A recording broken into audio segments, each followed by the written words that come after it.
My name is Radhika Ganesh. I'm a cultural political activist from Tamil Nadu. The purpose of this video is three-pronged. One, to condemn the continuous attacks being mounted on Dr. Thirumavalavan by right-wing Hindutva groups, led of course by the BJP and followed promptly by Tamil Brahmin community here. The second is to stand as a woman from great privilege and unequivocally reject the oppressive scripture Manu Smriti. Third, to inform my non-Tamil speaking counterparts outside everywhere else in India about this very important cultural moment in our political history, following in the footsteps of Mahatma Phule, Dr. Ambedkar, Periyar. Dr. Thirumavalavan has called for the ban of Manu Smriti. For those of you who don't know who Dr. Thirumavalavan is, he is the founder of the Vidudalai Sirithaigal Katchi, a party that has relentlessly represented the voices of the marginalized. He himself is known to have been a fighter for issues that no other politician will take up. He is also currently a Member of Parliament from the Chidambaram constituency. On September 27th, 2020, Dr. Thirumavalavan spoke on Periyar and feminism at an online webinar organized by the European Union Periyar and Ambedkar Comrades Federation. Promptly, a few weeks later, right-wing groups took that video, edited it out of context.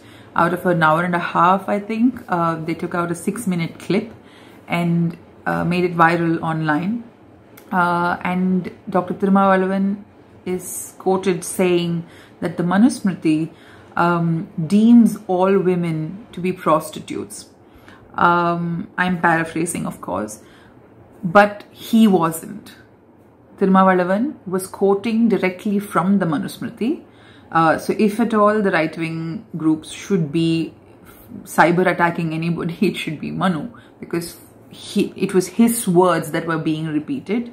And obviously this was extremely out of context. It makes absolutely no sense for anybody who has seen the political trajectory of Dr. Thirumavalavan to believe that he will even the least, denigrate women in any way, because both the VCK and him as personally have stood for women and women's rights and women emancipation ever since the party came into play, and even before that in his stint in the Dravidian parties.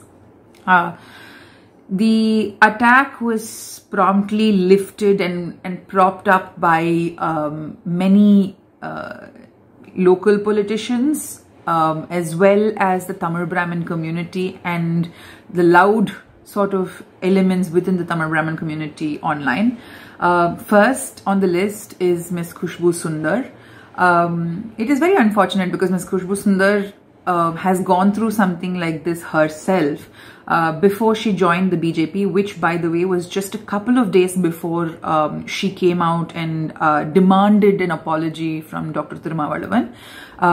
She was initially in a Dravidian party, then moved to the Congress, and 4 days before this attack shifted to the BJP and found this as a very convenient moment to become a loud sort of a representative of BJP Hindutva ideology here in the state.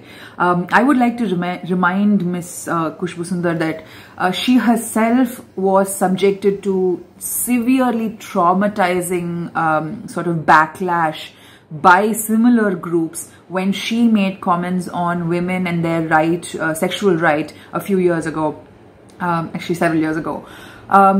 It's surprising that somebody, just because they are trying to, have a political career, can easily forget personal experiences like this. I don't think Dr. Thirumavalavan has said anything offensive to actually come out and apologize, and he has very courageously said that he will take on the legal battle. Chennai police were very prompt in filing a cyber complaint against Mr. Thirumavalavan, and the case will be met with, the legal recourse will be sought. Post this, the Tamil Brahmin community, unfortunately to which I belong, I can't do anything about it except acknowledge its tremendous, huge role in perpetuating oppression in Tamil Nadu and everywhere else in the country, has mounted so much pressure, coming out and saying all kinds of things about Thirumavalavan and his family and his background. If this isn't casteism, what is? Dr. Thirumavalavan is a very vocal anti-caste activist and a politician, and he has represented many women's issues both inside and outside the parliament. And to come out and mount an attack on somebody like him, saying he is disrespecting or denigrating women, is absolutely, well, mindless. Moving on to my second reason for making this video. As an individual, as a woman from a privileged caste class location, and as somebody who has built or is slowly building an allyship based on acknowledgement with so many friends from the margins, I unequivocally reject the Manu Smriti and stand by Dr. Thirumavalavan on calling for a ban on this scripture. I am sure a lot of you are angry because I am saying this, or I am evoking the name of the Tamil Brahmin community.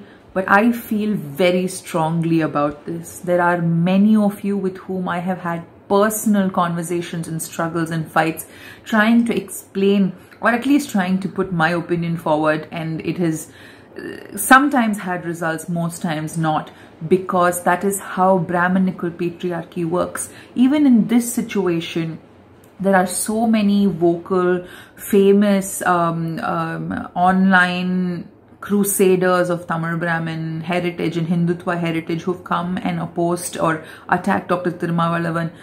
Being women, you must take a step back to see how Brahminical patriarchy is turning us against us. On to the third purpose of my video. Feminist friends from across the country, Tamil Nadu is at the cusp of a cultural political moment in history. Following in the footsteps of Mahatma Phule, Dr. Ambedkar, Periyar, Dr. Thirumavalavan has called for a ban on Manu Smriti, led by women in the VCK, Dalit women across the state. This is a moment where all of us must show our solidarity. So I request all of you to come online, go out in the streets, and demand the ban of Manu Smriti. Show your support for this movement and condemn the attack that is being mounted on Dr. Thirumavalavan and the movement of the marginalized here in Tamil Nadu. Thank you for watching my video. Jai Bhim, Zindabad, Vanakkam.